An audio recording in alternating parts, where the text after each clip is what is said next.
If you've just joined us, you're watching Newslink on DSTV channel 403. Now, today is World Read Aloud Day, and Nal'ibali is encouraging you to read out loud to your friends and family. Nal'ibali is also encouraging reading in your mother tongue. Let's speak to Bongani Godide from the Nal'ibali about this reading initiative and Reading for Enjoyment campaign. Bongani, good morning, and thank you very much for your time. Good morning. I'm glad to be here. Beautiful studios, by the way. No, it's a pleasure to have you with us. I think I've done my share for today. I've been reading out loud. Wow. So maybe I can tick that box. Wow. But talk to us on a serious note about World Read Aloud Day. What is the significance of this day?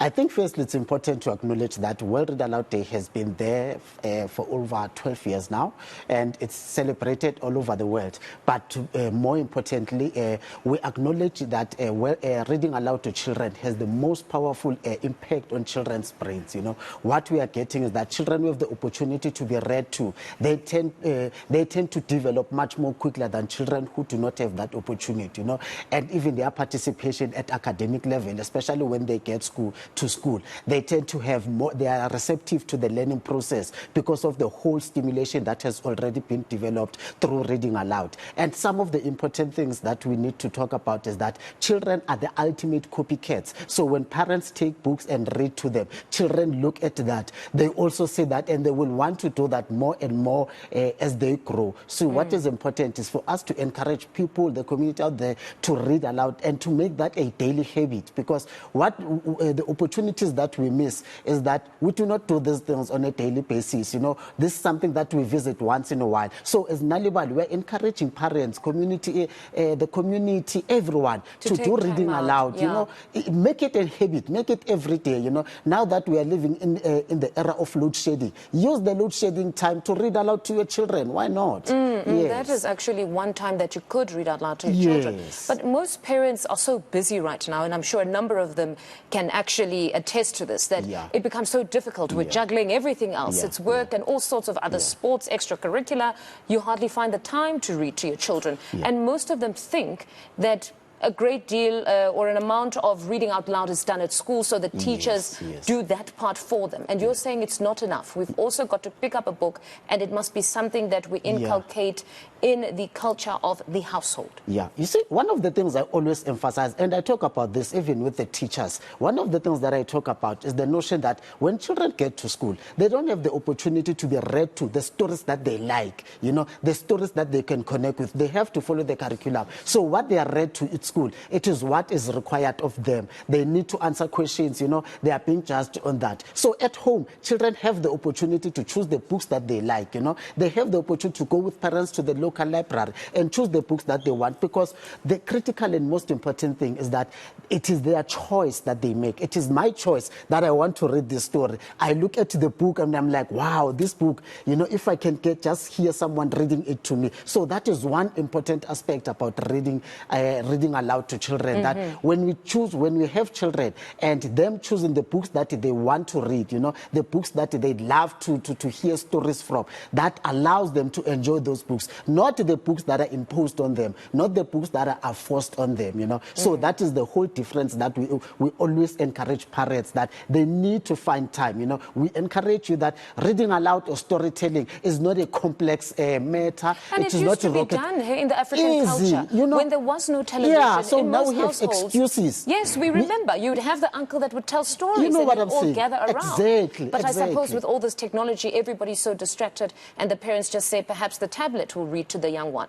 But there's another dynamic that you've brought into this. You're saying mother tongue. Yes. That is even more important, and something that many of us might neglect with our children, assuming that you don't want to bombard the child, choose one specific language, and then a bit later on you'll start to introduce mother tongue. What do you make of those parents that believe we need to stick to one language, not to confuse the child? You're saying mother tongue is important. Look, here's the thing. We are at home. I speak to my child in Zulu. My child goes out on the streets. They speak Zulu. And when this child goes to school, then he finds an English book, this child. Then he needs to read in the language that he does not even know. You know, he knows nothing of this language. The only language he knows is the language that he has been speaking at home and with his friends on the streets. That's the language that he knows. So when this child gets to school, it's English, boo. this language. Now they need to associate reading with excitement. Now this language that they do not know, everything is spoken in this language. They are being taught in this language. Then how do children begin to like reading? So it is for that idea that we are saying that children must have the opportunity to be read to in the language that they know, in the language that they understand, the language that is spoken at home, so that when they read, when they are being read to, when they meet literacy at that early age, they will enjoy, because this is the language they know. This is the language that is spoken at home, and they will begin to associate reading with fun, because the language is it's the language you speak at home. But in some of us, the dynamic can be that the children are speaking English at school. Yes. The teachers sometimes encourage that even at home, continue to communicate in English so that they become more proficient. Yeah. But there would be a mother tongue. My mother tongue is Siswati. Yes. So in most instances, we would speak Siswati, but not necessarily to the child all that much, because they've encouraged to continue with English. Yeah. So would you still say that it's important, even if they are a 4-year-old, it's still important that let's also introduce reading in Siswati as well? Exactly. I'm glad you raised that. It's critical for them, because language goes with culture, language goes with identity, you know. So one of the things that you always want to emphasize is that this is the language that they are born into. You know, they are born into this language. You know, sometimes we live in a family home where we speak English, but when we yell, you know, when we become angry, we go back to Siswati. Yes, then at a later stage we come back, you know. Hence, you know, language theory speaks about language 1 and language 2. That, you know, sometimes we might be happy with speaking language 2, but from time to time, language 1 comes on board, you know. So what is important? We need to encourage parents that they must not neglect mother tongue language. They must encourage their children to read in mother tongue language. And I think that is what Nal'ibali is emphasizing. You know, Nal'ibali uses this Nal'ibali supplement. So this supplement comes out in different languages. It has a story inside, and that story is in all 11 languages. It goes with, for example, Isiswati and English. On the other hand, it can come in isiZulu and English, or Sesotho and English, you know. So for those children who do not have the opportunity to be read in mother tongue, this supplement is something that they can use. In our communities where we work, like where I work mostly in Bramfisher, you will find that we have schools who have 4 or 5 languages, you know, Siswati, isiZulu, Xhosa, and all these other languages. And you will find that those children with this supplement, they are able to learn a lot, because our children come from townships where at home they might speak isiZulu. One friend is speaking Xhosa, the other friend is speaking Siswati. They pick up. Let's embrace that. Let's embrace that.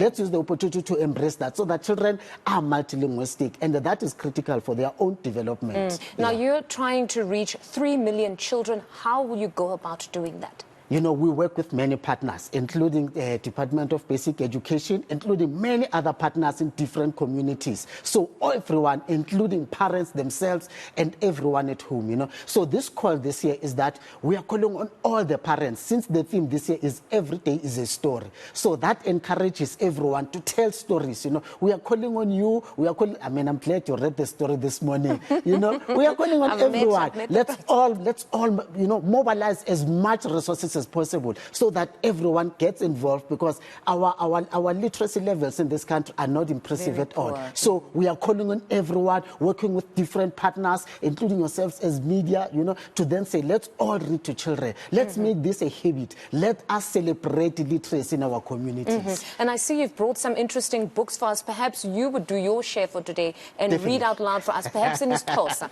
Let's try Xhosa or Zulu. Okay, for today I have Sitsonga and I have isiZulu. The title of the story ngesilungu is Every Day is a Story. Ngesilungu usuku ngalunye luyindaba.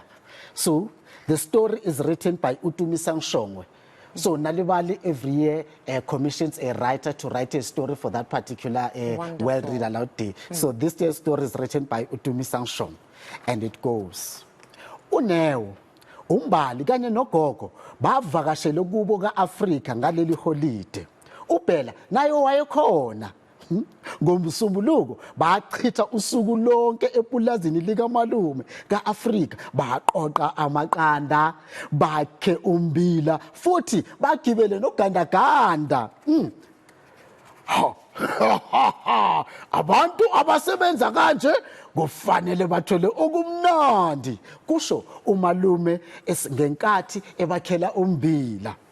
Uphela ujahe kabi ukutshela abangane bakhe esikoleni ngosuku lwanamuhla. NgoLwesibili uNewo, uAfrika noBhela basiza ugogo ukubhaka amasikoni amnandi. Ugogo wanika uMbali inhlama encane ukuthi adlale ngayo. Uma esepholile amasikoni, umme wa-Afrika uhlephula amahlanu wonke awagcobe ujamu. Wonke umuntu uthola amasikoni ngaphandle kukaMbali noDinhle. Thank you very much. I honestly need to be that animated for my kids. I think they would love it. Tonight, I'm definitely reading to them. Thank you very much for joining us, Mr. Godide. More news on the other side of this break. Do stay with us.